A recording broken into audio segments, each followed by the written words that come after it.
I am all for science.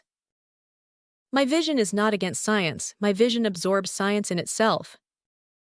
I believe in a scientific world. And through science, great religion, a greater religion than ever, is going to happen to man. Because when man can be really free to be playful, and there is no need to work, tremendous creativity will be released. People will paint, and people will play music, and people will dance, and people will write poems, and people will meditate.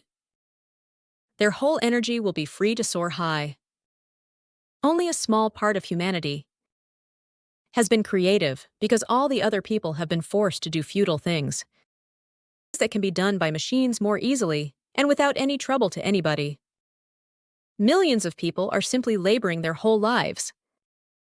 Their whole lives consist only of perspiration. There is no inspiration. This is ugly. This should not be. And this is possible only for the first time. Just think. The whole of humanity freed from the imprisonment of labor. Then the energy will start moving in new directions. People will become adventurers, explorers, scientists, musicians, poets, painters, dancers, meditators. They will have to because the energy will need some expression. Millions of people can bloom like Buddhas. I am tremendously hopeful about the future. You say, to me, the future appears bleak, whichever way one looks at it. It is not bleak. It can be bleak if stupidity wins over intelligence. If the old, rotten mind wins over intelligence, then it is bleak. If Gandhi wins, then it is bleak.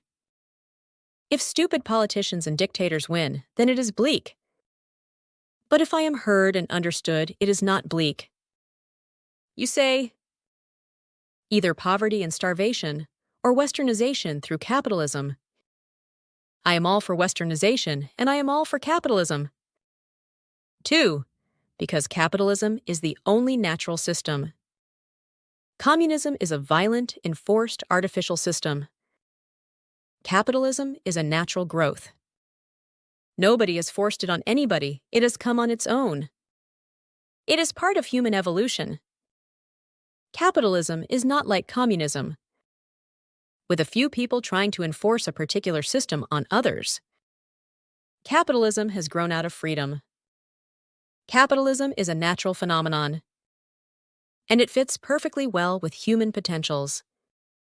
I am all in favor of Adam Smith and all against Karl Marx. Capitalism means laissez-faire, which means non-French.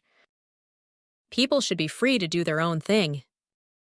No government should interfere with people's freedom. The government that governs the least is the best. That's what capitalism is. The interference of the state, the nationalization of industries are all inhuman. Communism can exist only in a climate of dictatorship. Communism cannot be democratic. Socialism can never be democratic. No socialist can have the democratic mind, because socialism or communism means to impose a particular system on people. How can you be democratic? It has to be forcibly imposed. The whole country has to be turned into a concentration camp. Capitalism needs no enforcement from above. It is a democratic way of life. And capitalism is also psychologically truer, because no two persons are psychologically equal. The whole idea of equality is false, inhuman, untrue, unscientific. No two human beings are equal. People are unequal. In every possible way, they are unequal. Their talents, their intelligence, their bodies, their health, their age, their beauty, their qualities, everything is different. No two individuals are alike or equal. And it is good. The variety makes life rich. The variety gives people individuality, uniqueness. Capitalism means freedom. It represents freedom.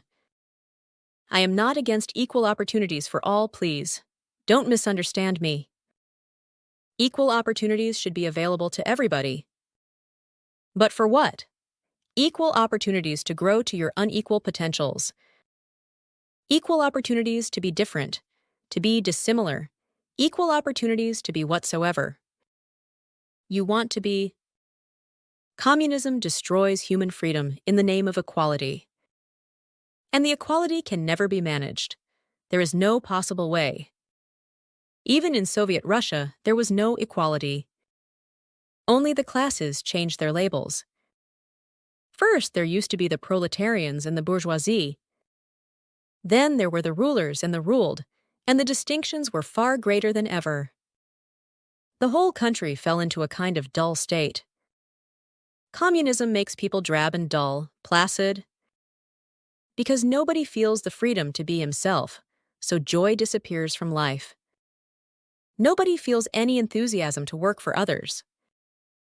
That is unnatural, inhuman. How can you feel enthusiasm if you are working for the inhuman state? The machinery called the state?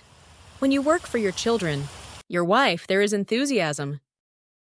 If you are working for your wife, and you would like her to have a beautiful house, a small cottage in the hills, you have great enthusiasm.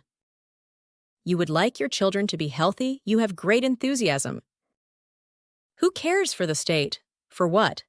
The state is an abstraction. Nobody can love the state. Communism, in the beautiful name of equality, destroys the most valuable thing, freedom. Freedom is the ultimate value. There is nothing higher than freedom, because it is through freedom that everything else becomes possible. I am all for capitalism. Capitalism functions in a totally different way. It helps you to express, to manifest, to flower in your totality. And I'm not saying that there are not wrong things in capitalism. They are there, but capitalism is not responsible for them. Human ignorance is responsible for them. Human unconsciousness is responsible for them. Capitalism has many errors in it. It is not the perfect system. It is the most perfect in available systems. But it is not the perfect system because man is not perfect. It simply reflects man, with all its illusions, with all human errors, with all human stupidities. But it reflects perfectly well. Communism is an effort to live by bread alone. Bread is needed, but it is needed only so that you can sing a song, so that you can fall in love, so that you can paint. Bread is needed, but only as a means. Communism has turned the means into the end. I am in favor of the world being westernized, because westernization means nothing but modernization. Forget the word West. Westernization means modernization, more technology, more science, and higher technology, so that we can save this earth and its delicate ecological balance. The world to be modernized, and then the future is not bleak. But the greatest problem is that the old mind is against modernization. The old traditions are great blocks.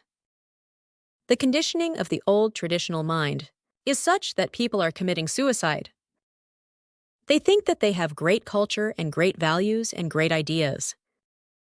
And it is all rotten, and because of that rotten past, they cannot understand the modern explosion of great knowledge that can transform this earth into a real paradise. These old patterns have to be destroyed.